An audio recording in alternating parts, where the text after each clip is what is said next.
What মানে কি। যদি এই কিটাকে আমরা যদি ইংরেজিতে আবার কনভার্ট করি তাহলে কি আসছে কি। কি মানে চাবি, আমরা সবাই জানি যে কি মানে চাবি। তো আবার যদি আমরা ফ্লাওয়ার ফ্লাওয়ার মানে ফুল, ফুলটাকে ইংরেজিতে কনভার্ট করলে আসছে ফুল মানে বোকা, ফুল মানে কনভার্ট করলে কি আসছে বোকা।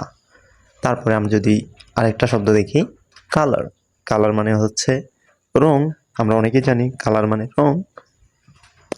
সেই রংকে যদি ইংরেজিতে নেই, রং মানে ভুল, আমরা সবাই জানি রং মানে ভুল।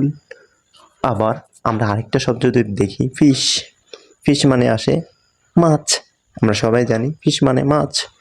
সেই মাছটাকে যদি আমরা ইংরেজিতে নেই তাহলে মাছ মানে হচ্ছে কি প্রচুর, মাছ মানে প্রচুর। এমনই কন্টেন্ট পেতে ফলো